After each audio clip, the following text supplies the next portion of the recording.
Golpe de Estado. Eso es lo que tenemos ahora mismo en Estados Unidos. Esto es lo que hay que ser capaces de entender y también ser capaces de entender las tremendas implicaciones que tiene y, bueno, lo que podría derivar con facilidad no solo en una guerra civil en Estados Unidos, la cual técnicamente ya está ocurriendo, sino también en una confrontación a gran escala en el mundo.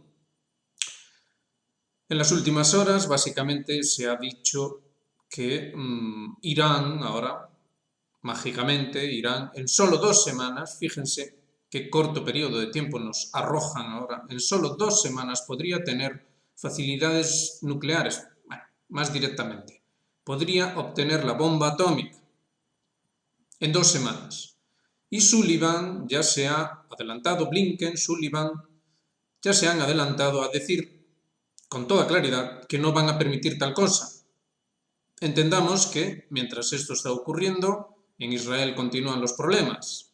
Recordarán ayer cómo los hutíes consiguieron atacar de forma eficaz Tel Aviv y también han circulado rumores acerca de que van a seguir haciéndolo y que invitan, de hecho, a los israelíes a la rendición, nada más y nada menos. Dentro de todo este contexto, hemos también visto cómo Blinken, Sullivan, bueno, los neocons al cargo del gobierno ahora mismo en Estados Unidos, optan por dar permiso a Ucrania dentro de este juego de tecnicismos, dentro de este juego de subterfugios. Dicen que van a dar permiso a Ucrania para atacar en profundidad el territorio ruso. Todo esto ocurre de manera simultánea a lo que vamos a ver hoy y que de hecho deja poco lugar a la duda acerca de que efectivamente lo que tenemos aquí es un golpe de Estado, claro y nítido. Veamos cómo en Sonar 21 Larry Johnson se pregunta, lleva ya una semana, ¿verdad?, haciéndose preguntas el hombre acerca de qué demonios ha pasado con el intento de asesinato a Donald Trump. Ese tiroteo, bueno, ha habido muchas especulaciones, ¿verdad?, que si, bueno, que en realidad pudo haber sido todo un montaje, que bueno, que no, que realmente querían asesinarle, pero la pregunta es ¿quién quería asesinarle? Es decir, está claro que algo está ocurriendo. ¿Qué es lo que realmente está ocurriendo? Y eso es lo que vamos a ir viendo analizando este artículo de Larry Johnson. Él afirma, él se ha entrevistado con colegas suyos que entienden de armas, que algunos francotiradores, de hecho, algunos trabajaron, de hecho, en los servicios secretos o en la seguridad presidencial, etcétera, etcétera, etcétera. Y entonces él va sacando sus conclusiones y, bueno, es claro, ¿verdad? Es decir, nos dice cómo efectivamente algo extraño ha ocurrido y de hecho él dice cómo de primeras, ¿verdad?, tuvieron una posición cauta, como diciendo, bueno, vamos primero a ver qué es lo que ha pasado aquí, después vamos a sacar conclusiones, pero fíjense cómo ahora ya hablan directamente de que algo está ocurriendo, que realmente fue un intento de asesinato y que sería algo que de hecho iría mucho más allá de un simple caso aislado, de un loco suelto que intenta asesinar al presidente de Estados Unidos, sino algo mucho más siniestro, nos dice Larry Johnson. Algo mucho más siniestro. Y que estaríamos hablando, ahí lo dice, de un complot facilitado por personas vinculadas al gobierno de los Estados Unidos para eliminar a Donald Trump. Así de claro lo dice. Entonces, aquí estarían, digamos, los puntos que a su entender serían importantes. Empecemos con el primero. Trump, el servicio secreto de Trump, bueno, lo que normalmente sería una situación normal fue, se le dieron vacaciones y se le reasignaron las tareas. Esto es la primera cosa rara que aparece aquí, ¿verdad? Es decir, que en torno a Trump había un equipo con ninguna experiencia, al frente del cual estaría este señor Rojek, el cual, siempre según Larry Johnson, este señor Rojek, según su experiencia, la experiencia de Larry Johnson, de tiradores, de gente que trabajaron en los servicios secretos, en la seguridad presidencial, etcétera, etcétera, según todas estas conclusiones, el señor Rojek, que era el que estaba al cargo de la seguridad de Donald Trump cuando fue tiroteado, no tenía experiencia. y aquellos que sí tenían experiencia se les dio vacaciones. Esto ya empieza a parecer ciertamente, como el propio Johnson dice, siniestro. Segundo, el servicio secreto falló al inspeccionar la zona. Tercero, el servicio secreto falló al negar el acceso a los edificios que estaban siendo usados, que fueron de hecho usados por el tirador, el supuesto tirador que disparaba a Donald Trump. Es decir, cómo es que había acceso a esa nave, a esa construcción, en la cual sobre el tejado de esa construcción el tirador supuestamente tiró a la oreja de Donald Trump, la famosa ya oreja de Donald Trump. Cuarto, el servicio secreto falló también al elegir el color del día para distinguir a los amigos de los enemigos. Es decir, si el tirador fue confundido, como se especuló, con alguien que formaba parte del equipo de la seguridad, ¿cómo es que no se le asignó el mismo color que llevaban todos los del equipo? Es muy extraño esto también. Quinto, el servicio secreto falló al no desplegar un servicio o un dron, sin más, que pudiera dar una vista aérea del lugar del evento. Actualmente es básicamente algo elemental, digamos, en cualquier dispositivo de seguridad. Tampoco se le ha prestado atención a esto, pero no hubo tal dron. Sexto, Crooks, el supuesto tirador, fue identificado como una persona acerca de la cual habría que tomar medidas 45 minutos al menos antes de que Donald Trump subiese al escenario. Entonces, los servicios secretos, nos dice Larry Johnson, fallaron al mantener a Trump seguro en una situación segura, un lugar seguro, puesto que ciertamente había razones para sospechar que había una amenaza y que en concreto Crooks era la amenaza.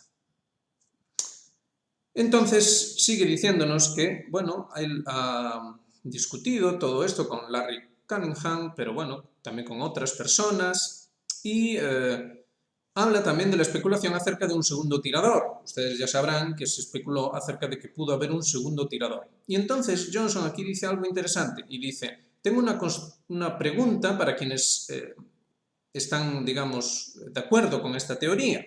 Y dice, ¿por qué paró el segundo tirador? ¿Por qué el segundo tirador dejó de disparar una vez que Crooks fue muerto? Y entonces aquí es donde nosotros decimos, bueno, es que lo que puede haber ocurrido, lo que parece más sensato pensar acerca de todo este asunto, es que, aun cuando hubiese un segundo tirador, el primer tirador, Crooks, el Patsy, ¿verdad?, el cabeza de turco, el que iba a llevarse la culpa, debía ser quien verosímilmente hubiese disparado a Trump. Si Crooks ya estaba muerto, si Crooks ya había sido disparado por los francotiradores, como de hecho se escucha, la gente lo vio cómo se subía al tejado, vieron el tiroteo, se filmaron incluso algunos vídeos con el móvil, etcétera, etcétera. De eso ser así, si el segundo tirador siguiese disparando durante tiempo indefinido, bueno, pues ya quedaría claro que habría más tiradores. Es decir, que realmente no entraría dentro de la trama. Así que la pregunta que plantea Larry Johnson tampoco se sostiene demasiado.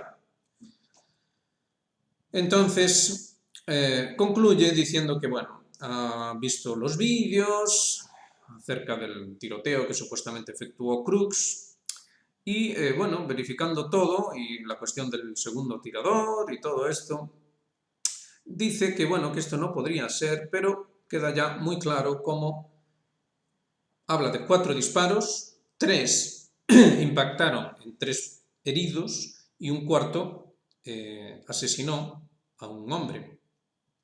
Entonces, ahora la pregunta se centra en torno a esas 4 balas, etcétera, etcétera. Bueno, todo esto ya se vivió en su día con el asesinato de Kennedy y al final acaba llevando a puntos muertos. No acaba significando gran cosa. Sin embargo, la información que tenemos sí que nos lleva a otro lugar. A ver, pensémoslo por un momento. ¿Cómo es posible que ahora, hoy mismo, esta noticia es de hoy mismo, Biden asegura que volverá la semana próxima a la campaña electoral mientras arrecian las presiones para que se retire? La lista de congresistas demócratas que piden que tire la toalla reúne ya más de 30 al sumarse en las últimas horas 3 senadores y 10 representantes. ¿Qué es lo que podemos tener aquí? ¿Qué puede ser todo esto? Más que un golpe de Estado. Es decir, tenemos claramente dos facciones dentro del gobierno. Una, la que todavía sigue fiel a Joe Biden, y otra que pretende retirarle de ahí. ¿Pero por qué retirar a Joe Biden? Lo hemos dicho en este canal muchas veces, por una cuestión muy simple: consenso. Ya no hay consenso suficiente para hacer verosímil una reelección de Biden. Es necesario buscar a alguien que traiga el consenso. Entonces ahora mismo hay una lucha dentro del interior del propio gobierno, o de quienes están detrás del propio gobierno de Estados Unidos, entre aquellos que se aferran al poder, y dentro de esto habría que ver la situación geopolítica mundial. Por eso decíamos esto de Irán, ¿verdad? 2 semanas, la próxima visita de Netanyahu, la situación en Ucrania y el eventual ataque sobre Rusia, ataque en profundidad, ¿verdad?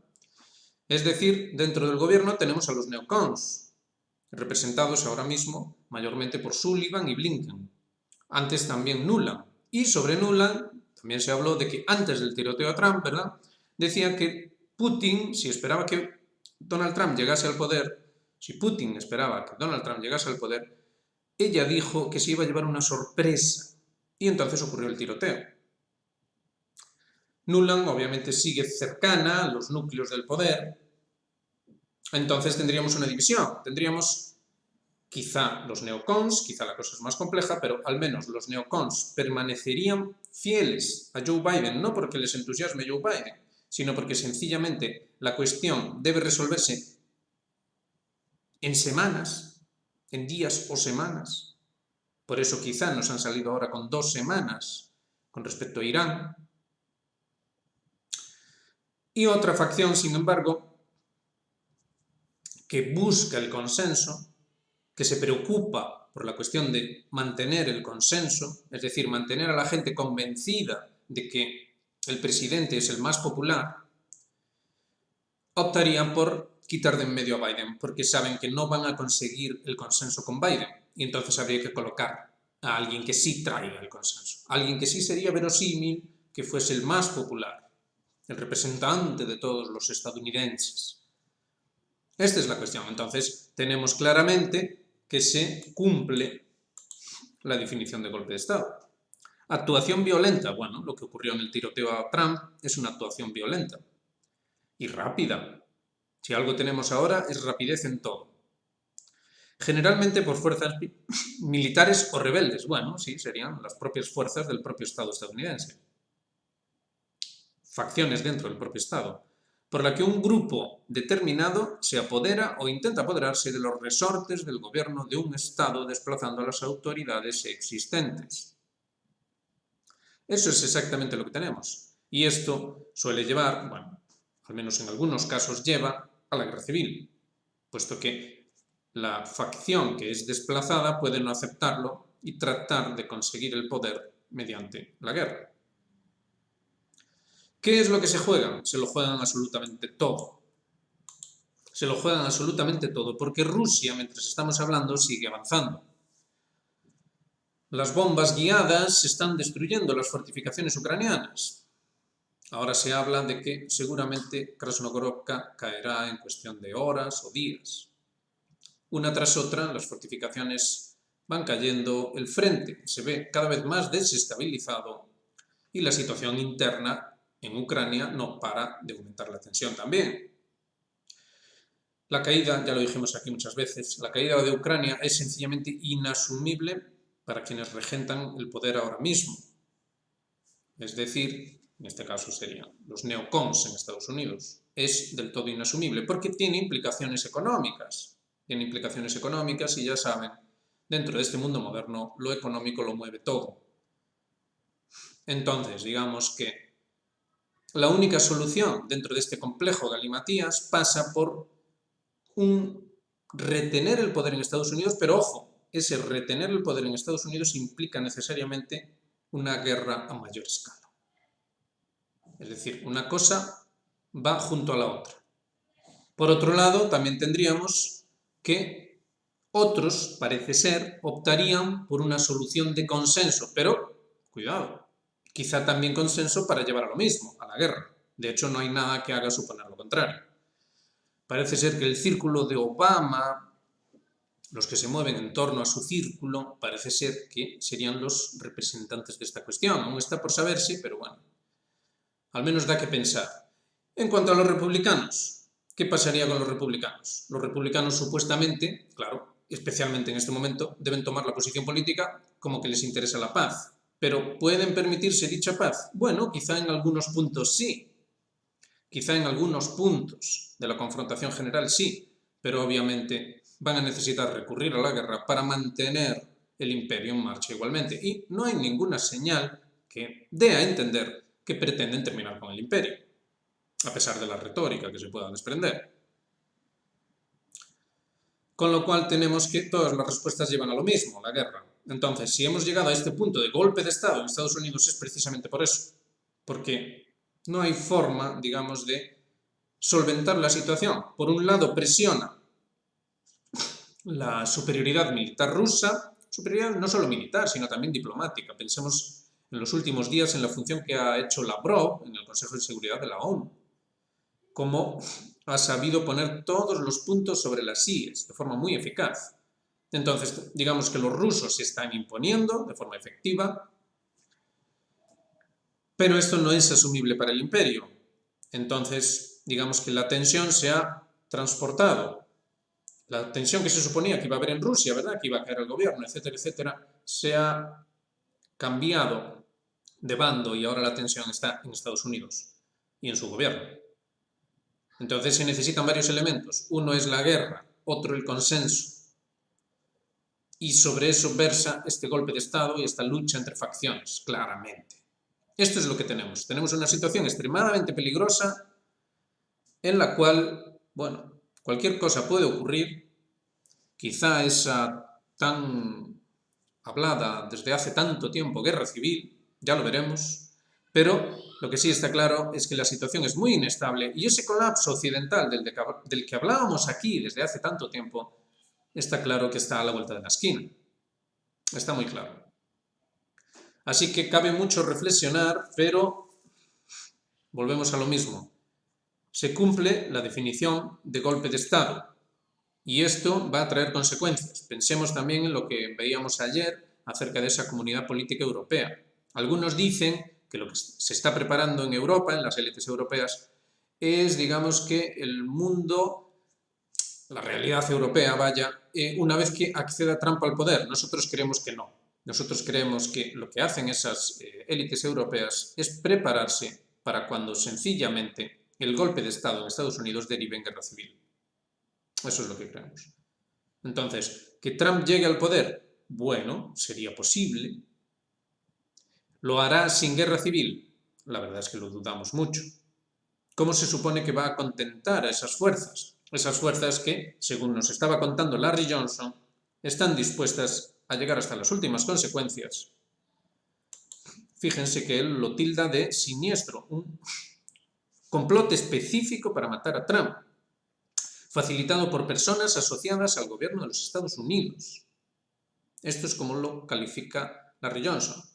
Es decir, estamos creyendo, dice Johnson y sus colegas que entienden de estas cosas, entienden de armas, de servicios secretos, etcétera, etcétera, dice, nosotros creemos que algo más siniestro está en juego. Es decir, un complot específico para matar a Donald Trump, facilitado por personas asociadas con el gobierno de los Estados Unidos. Esto es la información que por alguna razón no se está ofreciendo, no se está diciendo, no con claridad, pero eso es la realidad de las cosas. La razón de por qué no se ofrece esta información con claridad es que, claro, las implicaciones son muy duras, las implicaciones son terribles. si efectivamente se llega al punto de guerra civil en Estados Unidos, piensen en las consecuencias económicas y su derivación social, política, etc. Al mismo tiempo, tenemos este difícilmente soluble problema ideológico, que es la prevalencia de las potencias orientales sobre las occidentales. ¿Cómo se supone que esto se va a traducir en algo aceptable para el modelo actualmente imperante en el occidente colectivo, el cual implica una serie de características económicas, financieras, es decir, una financiación de un estilo de vida? Se dan cuenta de a dónde va todo esto, ¿verdad? Si no se puede mantener la financiación, no se puede mantener el estilo de vida. Si no se puede mantener el estilo de vida, entonces las cosas van a ponerse difíciles. ¿Cómo se va a traducir esto políticamente? ¿Cómo? ¿Mediante la extrema derecha? Entonces ahora se van entendiendo los diferentes giros, ¿verdad? Por eso ahora tenemos esa extrema derecha ya claramente afirmada en Europa. Por eso tenemos en Estados Unidos esa sombra de guerra civil, en lo que ya es de hecho un golpe de Estado, teniendo en cuenta las circunstancias y la definición de golpe de Estado. Bueno, está claro que estamos en una situación crítica allí. Y al mismo tiempo, el mundo oriental, las potencias orientales, le llamamos así a Rusia, a China, etc., están viendo cómo reposicionarse y cómo reconfigurar el mundo dentro de lo que parece que es una muy pronta caída del modelo occidental, que es el actualmente imperante. Por eso tenemos tan activo a Lavrov en la ONU. Por eso tenemos esas propuestas vinculadas al cambio de modelo en ciertas zonas, como África, América o la propia Asia. Así de seria es la situación. Esperemos que se haya comprendido adecuadamente que esto es lo que realmente está pasando, aunque se tiña con diferentes colores y sobre todo con una sensación de normalidad y de que aquí no pasa nada. Bueno, algo sí que está pasando algo bastante gordo. Veremos cómo se soluciona, pero aquí siempre decimos lo mismo. Son tiempos en los que cabe reflexionar, cabe hacer un esfuerzo intelectual y pensar en todo el significado de lo que nos rodea, ¿verdad?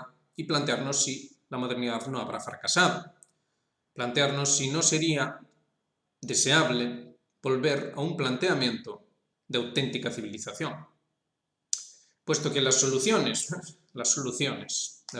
que nos plantean básicamente se resumen en una palabra y es guerra. No insistimos más. Gracias. Ya saben, denle a me gusta si les ha gustado, suscríbanse, activen notificaciones, háganse miembros de Geopolítica Actual y aquí estamos, como siempre, al pie del cañón, analizando este difícil caos y tratando de hacer nuestro pequeño aporte para que se entienda un poquito mejor lo que, la verdad, es difícil de entender y más aún de asumir. Así que lo dicho, venga, saludos y nos vemos en la próxima.